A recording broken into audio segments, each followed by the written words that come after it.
وہ یہ بات کہہ رہے تھے کہ مجھے عدالت میں پیش کرنے کے لیے نہیں لے جایا جا رہا تھا، مجھے قتل کرنے کے لیے پکڑا جا رہا تھا۔ یہ ساری صورتحال کیا ہونی چاہیے تھی؟ پوری دنیا میں دیکھ رہی، انٹرنیشنل میڈیا میں دیکھ رہی، اتنے زیادہ لاؤ لشکر کو ساتھ لے کر جانے کی کیا ضرورت ہے؟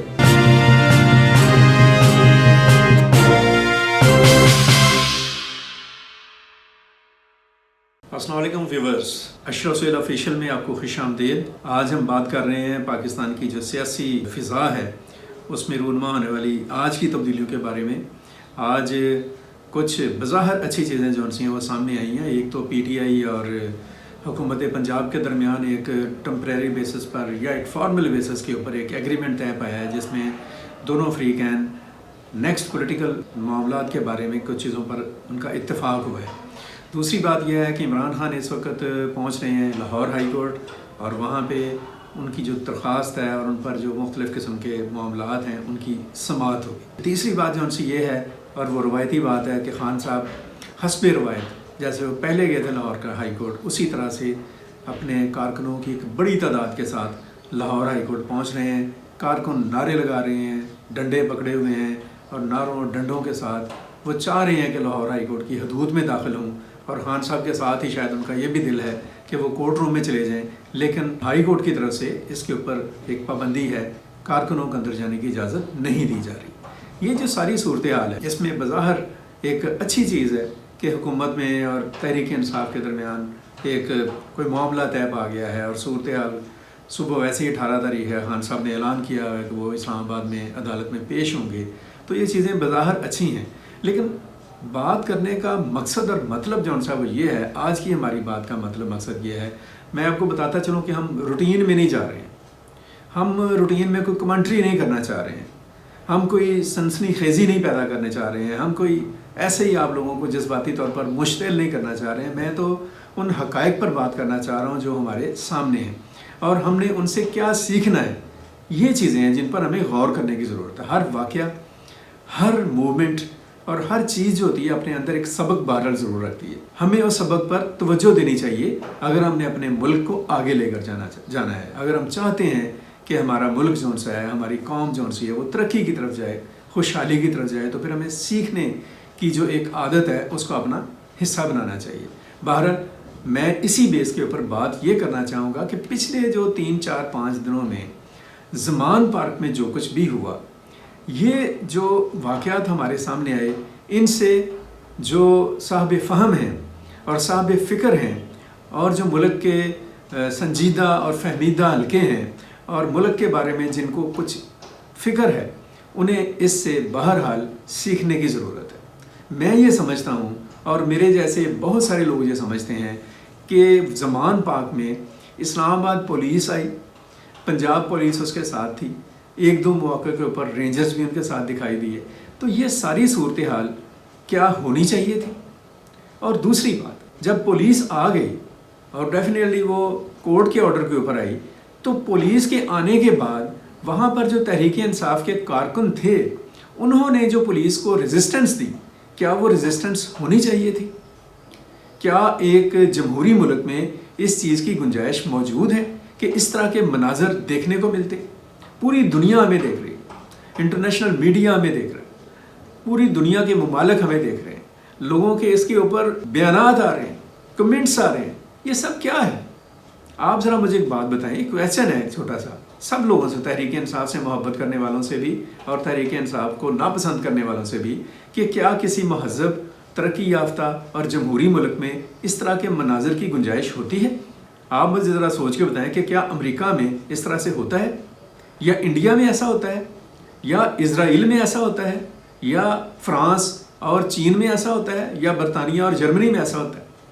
آپ ذرا بتائیں تو صحیح کہ یہ کون سی روایت ہے جس کو ہم پیدا کر رہے ہیں، کہ پولیس آ رہی ہے اور آگے سے پولیٹیکل پارٹی کے ورکرز جو سے ہیں وہ اس کے اوپر پیٹرول بم پھینک رہے ہیں۔ یہ پیٹرول بم کہاں سے ہیں؟ پولیس آ رہی ہے اور اس کو پتھر مارے جا رہے ہیں۔ یہ کیا طریقہ کار ہے؟ جھڑپیں ہو رہی ہیں، لڑائیاں ہو رہی ہیں، اور جھڑپوں اور لڑائیوں میں دونوں طرف سے لوگ زخمی ہو رہے ہیں۔ یہ کوئی ٹھیک رویہ نہیں ہے۔ اور اس کے پیرالل ایک انتہائی تشویش کی بات، بہت ہی فکر مندی کی بات یہ ہے کہ ان دنوں میں خان صاحب نے، ویسے تو روٹین میں بھی یہ بات کہتے ہیں، لیکن ان دنوں میں تو انہوں نے بڑا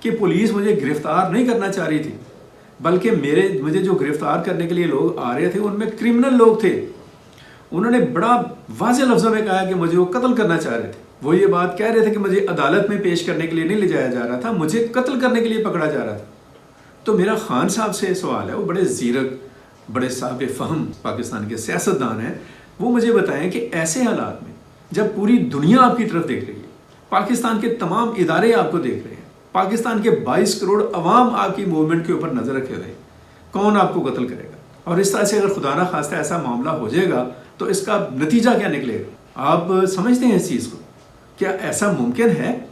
آپ کو ایسا نہیں کہنا چاہیے تھا. میں نے پہلے بھی ایک ولاگ میں کہا تھا کہ آپ زیادہ بڑے لیڈر کے طور پر سامنے آتے، آپ کا قد کاٹ اور بھی بڑھ جاتا کہ اگر آپ باہر آتے، اپنے گھر سے باہر آتے اور آ کر سامنے کھڑے ہوتے پولیس کے، لیں مجھے آپ گرفتار کریں.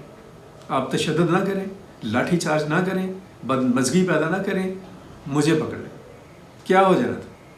میں آپ کو بتاؤں کہ اگر ایسا ہو جاتا تو آپ کی مقبولیت میں، آپ کی عزت میں، آپ کے احترام میں، آپ کے سیاسی پرسیپشن ہے اس میں کئی گنا زیادہ اضافہ ہو جاتا. لیکن آپ نے ایسا نہیں کیا. آپ نے یہ کہا کہ میں تو تیار تھا، میں نے اپنا سامان بھی باندھ لیا تھا، مجھے میرے کارکنوں نے نہیں باہر آنے دیا. مجھے آپ بتائیں کہ آپ لیڈر ہیں یا آپ کے کارکن لیڈر؟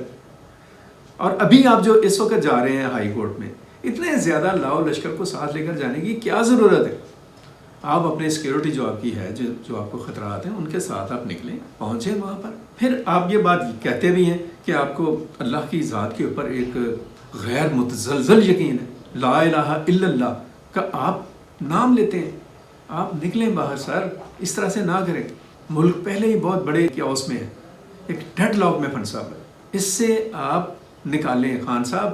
یہ بہت بڑا المیہ ہوگا کہ ایک طویل عرصے کے بعد اگر قوم کے سامنے کوئی لیڈر آئے، اس کو مقبولیت ملے، اس کو حمایت ملے، اس کو اعتماد ملے، تو وہ اس حمایت، اعتماد اور مقبولیت کو اپنی ذاتی انا اور اپنی ذات کی حفاظت سے نیچے لے جائے. یہ تاثر پیدا نہیں ہونا چاہیے. آپ کہتے ہیں کہ مجھے کو قتل کرانا چاہتا ہے.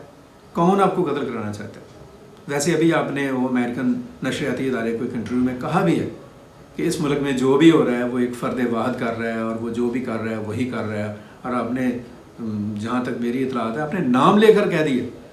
یہ رویہ ٹھیک نہیں ہے. اس سے ملک میں انارکی پیدا ہوگی، اس میں ملک میں تصادم آئے گا. آپ ان چیزوں پر غور کریں. اور صرف آپ ہی نہیں، جو اس وقت دیگر پولیٹیکل پارٹیز ہیں ان کی لیڈرشپ بھی سوچیں.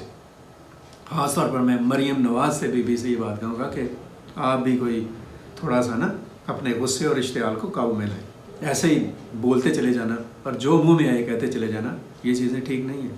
آپ شاید یہ سمجھ رہی ہیں کہ آپ پتہ نہیں یہ باتیں کر کے کون سی کو جسے کہہ لیں کہ بڑا آپ کوئی لال قلعہ فتح کر رہی ہیں. ایسا کچھ بھی نہیں ہے. آپ کچھ بھی نہیں کر پائیں گی ان ساری صورتحال میں اگر معاملات قابو سے باہر ہو گئے. اور نہ ہی خان صاحب آپ کچھ کر پائیں گے. آج کے لیے اتنا ہی. باقی ہم ساتھ ساتھ بات کرتے چلیں گے.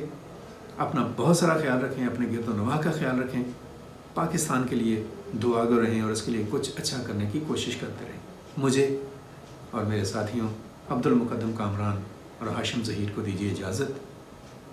پاکستان زندہ باد. اللہ حافظ.